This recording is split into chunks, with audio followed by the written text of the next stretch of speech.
So having understood the first law of thermodynamics, let's look at one question and apply our knowledge and understanding of the first law of thermodynamics here.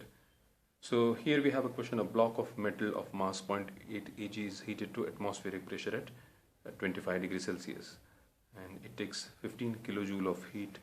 Find the final temperature of the block, work done by the block, and change in internal energy of the block.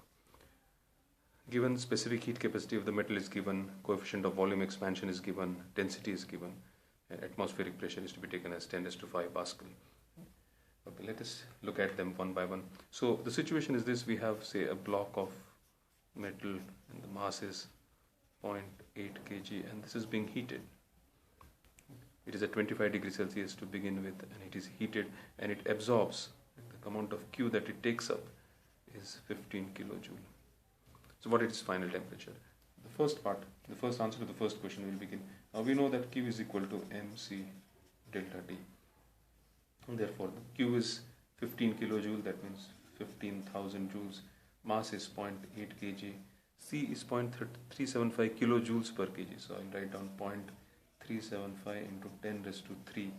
This is C, 10⁻⁵ joules per kg per degree Celsius. Here I am having kilojoules. 0.375 I have converted into joules. So I have both of them I have in joules, and delta T. And so this will give me 15 is equal to 0.8 into 0.375 into delta T. In fact, we could have kept this as kilojoule and we could have kept this as 0.375 kilojoule per kg, or multiplied by 1000 on both sides. We would still get the same result. So 15 is equal to 0.8 into 0.375 into delta T. Let me do the calculation quickly over here.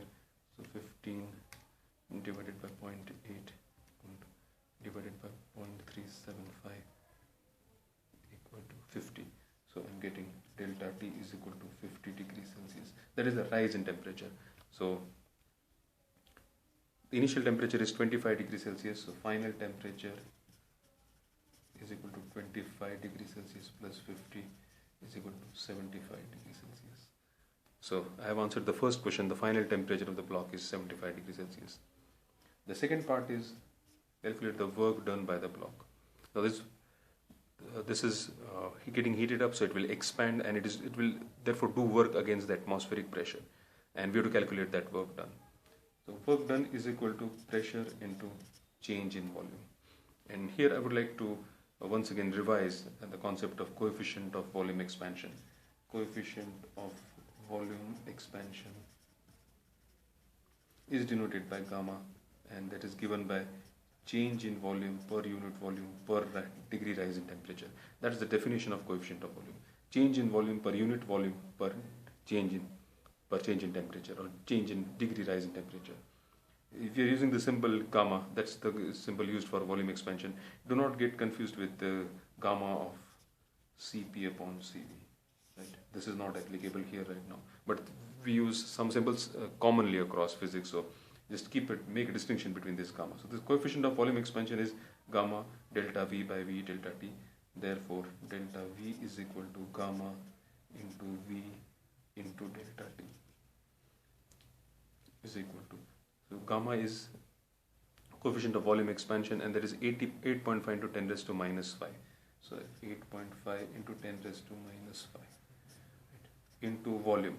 Now volume is not directly given to us. We are not being given the volume of the block, but we know the mass of the block, 0.8 kg, and we also know the density of the gas, density of the block. Therefore I can use density is mass upon volume. Therefore volume is equal to mass upon density. Volume is mass upon density, and I can put mass upon density. 0.8 divided by density is 8,500 kg per meter cube. This is kg, this is kg per meter cube, so I get volume in meter cube into delta T. Delta T we have already obtained as 50. So this is 50. So if I take delta V in this case, what will I get? If I solve this equation, right, what I'm doing is I'm trying to save time, and I'll give probably the answer to this directly to you, that what would be the value of delta 2. Or let us quickly do the calculation. This will give me 85 into 10⁻⁵ into 8 into 50 by 8500 into 100 taken the decimal points out, it will give me 52 fours are and 85 ones are 100. So this will come out with 4 into 10 raised to minus 7. 4 into 10 raised to, this 10 raised to minus 5, these 200, so this is 4 into 10 raised to minus 7 meter cube. So that's the change in volume. Therefore, work done is equal to P delta V. P is given to us 10 raised to 5 Newton per meter square into change in volume is 4 into 10 raised to minus 7. That will give me 4 upon 100. That will be given me 0.04 joule. This is the work done. So that is the answer to the second question. The third part, we have to find out change in internal energy. Delta U is equal to Q minus W. Now, Q is 15 kilojoules, that means 15,000 joules given to us.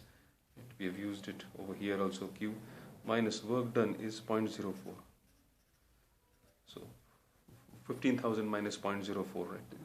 This will be, let us quickly do this calculation. 15,000 minus 0.04, 14999.96 joule. So it is more or less remaining the same. So the change in internal energy is, so the amount, because the amount of work done is extremely small, and that is understandable. That if you have a metal block on heating just by 50 degrees Celsius, you're heating it by 50 degrees Celsius. So the amount of expansion of this block will be very minimal. Therefore, the work done against atmospheric pressure is very small. So this is extremely small. So in effect, what we are saying is that the entire amount of heat Q which is given is being used to increase the internal energy. The amount used for work done will be very small. So because it's solids, and solids don't expand as much as a gas would expand. Whereas in case of a gas, if you allow it to expand, this would be substantial, and therefore there would be quite a difference between delta U and Q. In this case, because it's solid and expansion is very limited, delta U and Q are nearly the same. Thank you.